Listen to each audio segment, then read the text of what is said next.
Hello dear student, हमारा topic है राष्ट्रीय उद्यान व वन्यजीव अभयारण्य। देखिए, राष्ट्रीय जो उद्यान है वो क्या होते हैं। राष्ट्रीय उद्यान जो होते हैं वो केंद्र सरकार जो है उसके अंडर में होते हैं। जो केंद्र सरकार होती है उसके द्वारा वित्त पोषित होते हैं। जो केंद्र सरकार है उसके अंडर में होते हैं। और जो वन्यजीव अभयारण्य होते हैं ये राज्य सरकार इसके द्वारा वित्त पोषित होते हैं। राष्ट्रीय उद्यान केंद्र सरकार जो है उसके द्वारा वित्त पोषित होते हैं और इसमें किसी भी मानव जाति जो होती है, मानव जाति, उसका किसी भी प्रकार से हस्तक्षेप नहीं होता है। मतलब कि यहाँ पर मानव जाति जो है उसका प्रवेश बिल्कुल निषेध होता है। लेकिन जो राज्य सरकार के द्वारा वित्त पोषित जो वन्यजीव अभयारण्य होते हैं इसमें कुछ सीमा तक मानव जो है उसका हस्तक्षेप होता है।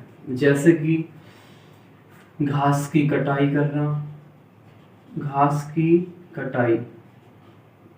या फिर कोई भी सूखे जो वृक्ष होते हैं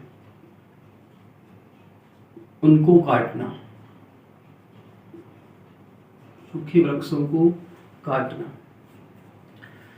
राष्ट्रीय उद्यान केंद्र सरकार जो है उसके द्वारा वित्त पोषित होते हैं और यहाँ पर मानव जो है उसका बिल्कुल भी हस्तक्षेप नहीं होता है। लेकिन वन्यजीव अभयारण्य जो होते हैं वो राज्य सरकार के द्वारा वित्त पोषित होते हैं और इसमें कुछ सीमा तक मानव जो है उसका हस्तक्षेप होता है, जैसे कि घास की कटाई करना और सूखे वृक्षों को काटना। राष्ट्रीय उद्यान और वन्यजीव जो अभयारण्य है इनके अंदर जो संकटग्रस्त जाति होती है, संकटग्रस्त जाति, उनका संरक्षण किया जाता है। संकटग्रस्त जो जाति होती है उनका संरक्षण किया जाता है। इसके अलावा एंडेमिक जाति, ये एंडेमिक जाति का मतलब क्या होता है? इसका मतलब होता है कि एक ऐसी जाति जो केवल उसी क्षेत्र में पाई जाती है, यानी कि कोई भी एक क्षेत्र जहां पर ये होती है उसका वहीं पर ही संरक्षण किया जाता है और ये भी संकटग्रस्त होती है। मतलब कि एक ऐसा क्षेत्र जैसे कि कोई भी पर्टिकुलर क्षेत्र है, ये जाति सिर्फ यहीं पर पाई जाती है और इसका इसी क्षेत्र में संरक्षण किया जाता है, तो इस प्रकार की जाति को एंडेमिक जाति बोलते हैं। तो राष्ट्रीय उद्यान और वन्यजीव अभयारण्य के अंतर्गत संकटग्रस्त जाति और एंडेमिक जाति जो होती है उनका संरक्षण किया जाता है। उसके बाद में एक छोटा सा टॉपिक है राजस्थान में वन्यजीव अभयारण्य। राजस्थान में वन्यजीव, राजस्थान जो है उसमें बहुत ही कम वन्य जीव पाए जाते हैं, जिसमें से जो स्तनधारी होते हैं, स्तनधारी, इनकी 80 जाति होती, 80 स्पीसीज है। एवरेज की 500 स्पीसीज है, एवरेज की 500 यानी कि पक्षी वर्ग की। सरीसृप की 80 जाति हैं और जो मछली होती है, मछली, उसकी 130 जातियां हैं। यानी कि राजस्थान जो उसमें स्तनधारी की 80, एवरेज की 500, सरीसृप की 80, मछली की 130 जातियां हैं।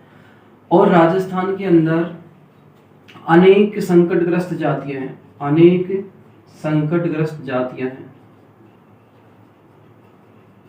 जिसमें से प्रमुख रूप से जैसे कि गोडावन मैंने आपको पहले बताया था कि कहाँ पर है ये। राष्ट्रीय मरु उद्यान जो है मतलब कि बाड़मेर, वहाँ पर है। राष्ट्रीय मरु उद्यान बाड़मेर वहाँ पर है। इसके अलावा बाघ ये है सरिस्का में, और केवलादेव जो राष्ट्रीय उद्यान है, रणथंभौर जो राष्ट्रीय उद्यान है वहां पर है। इसके अलावा चौसिंगा चौसिंगा, ये दक्षिणी राजस्थान में है, दक्षिणी राजस्थान में। इसके अलावा भालू, ये माउंट आबू में है, माउंट आबू, माउंट आबू के अंदर है। राजस्थान में वन्यजीव जो बहुत कम है, उसका प्रमुख कारण ये है कि राजस्थान का जो पश्चिमी क्षेत्र होता है, पश्चिमी जो राजस्थान है, वहां पर बहुत ज्यादा मरुस्थल रेगिस्तान है, जहां पर बहुत कम वन्यजीव पाए जाते हैं, इसलिए राजस्थान में वन्यजीव जो है वो बहुत ही कम है। इसके बाद में आता है रमसार क्षेत्र। रमसार क्षेत्र क्या होते हैं?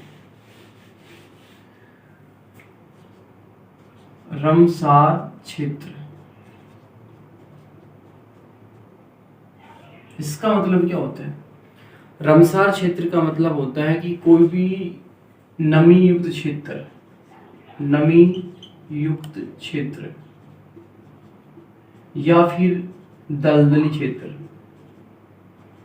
दलदली क्षेत्र, या फिर एक ऐसा क्षेत्र जहां पर पानी की मात्रा बहुत ज्यादा होती है, पानी की मात्रा ज्यादा होती है, और वहां पर पक्षी जो होंगे उनकी संख्या भी बहुत ज्यादा होती है, पक्षी की संख्या, उनकी संख्या भी बहुत ज्यादा होती है। मतलब कि एक ऐसा क्षेत्र जहां पर नमी होती है, दलदल होता है, पानी की मात्रा ज्यादा होती है, और वहां पर पक्षियों की संख्या भी ज्यादा होती है। तो ऐसे क्षेत्र जो होते हैं, नमी वाले, दलदल वाले, पानी की मात्रा जहां पर ज्यादा होती है और पक्षी की संख्या ज्यादा होती है, उस क्षेत्र को रमसार क्षेत्र बोला जाता है। ये यहाँ पर रमसार नाम क्यों पड़ा? क्योंकि 1971 2 फरवरी 1971 में ईरान जो देश है, वहां पर एक जगह है रमसार, वहां पर एक संधि हुई थी 153 देशों की, 153 देशों की संधि हुई, और 153 जो देश थे, इन्होंने मिलकर इस रमसार जो क्षेत्र ईरान में, यहाँ पर जो संधि हुई थी, तो 153 देशों ने एक संधि पर हस्ताक्षर किए थे कि जो भी नमी युक्त क्षेत्र है, दलदल क्षेत्र है, पानी की मात्रा जहाँ बहुत ज्यादा है और वहां पर जो पक्षी उनकी संख्या ज्यादा है, उसको मतलब कि बचाना है। तो 153 देशों ने एक संधि पर हस्ताक्षर किए, और इन 153 देशों ने टोटल पूरे विश्व में 1616 रमसार क्षेत्र की खोज की, और इन 1616 में से 25 रमसार क्षेत्र भारत में है, 25 भारत में, और इस 25 में से 2 रमसार क्षेत्र राजस्थान में है,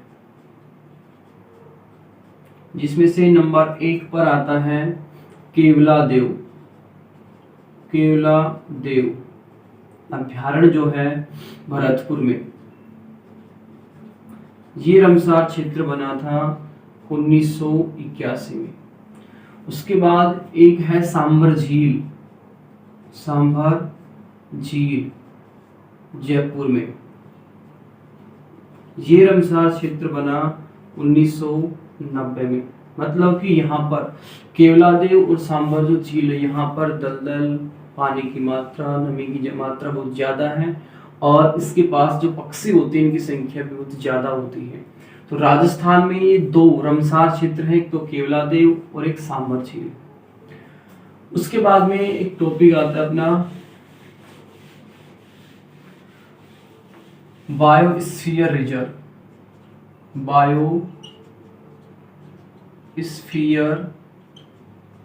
रिजर्व। इसका मतलब क्या होता है? बायोस्फीयर का मतलब होता है कि एक अंतरराष्ट्रीय संस्था यूनेस्को जो है अंतरराष्ट्रीय संस्था, उसके अनुसार एक ऐसा क्षेत्र जहां पर जातियों की बहुत ज्यादा अधिकता होती है, अलग अलग जाति के जीव एक जगह पर बहुत ज्यादा होते हैं, उस क्षेत्र को बायोस्फीयर बोला जाता है। यूनेस्को के अकॉर्डिंग जहाँ पर एक ऐसा क्षेत्र जहाँ पर अलग अलग जातियों के जीव निवास करते हैं, यानी कि जाति समृद्ध क्षेत्र, जहाँ पर जातियों की अधिकता बहुत ज़्यादा अधिकता होती है, तो उनको बोला जाता है बायोस्फीयर। तो टोटल 102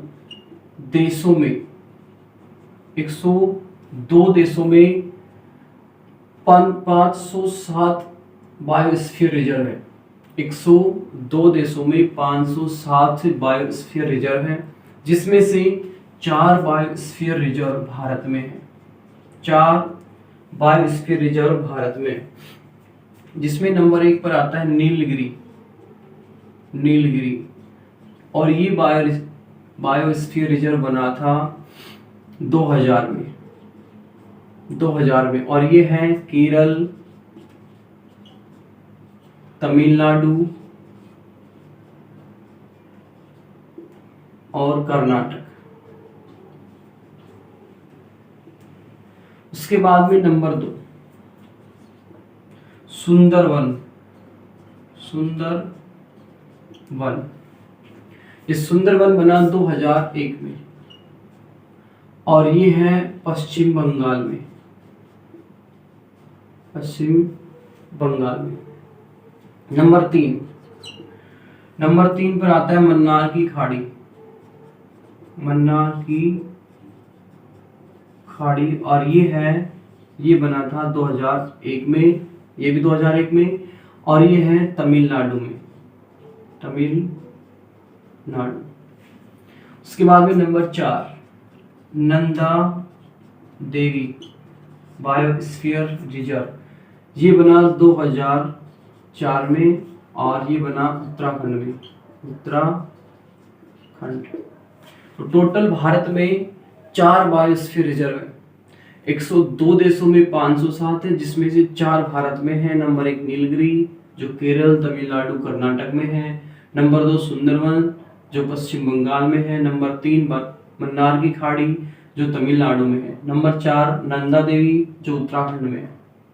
उसके बाद भी छोटा सा टॉपिक है हॉट स्पॉट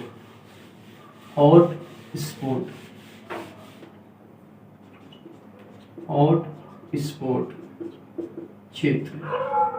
हॉट स्पॉट क्षेत्र क्या होते हैं? ऐसे क्षेत्र जहां पर जैव विविधता सबसे ज्यादा होती है। ऐसे क्षेत्र जहां पर जैव विविधता सर्वाधिक होती है। जैव विविधता का मतलब कि ऐसा क्षेत्र जहां पर अनेक जातियों के जीव निवास करते हैं, अनेक पादप की जातियां, अनेक जंतुओं की जातियां पाई जाती है, तो ऐसा क्षेत्र कहलाता है जैव विविधता वाला। यानी कि जहां पर जैव विविधता सर्वाधिक होती है उन्हें बोला जाता है हॉट स्पॉट।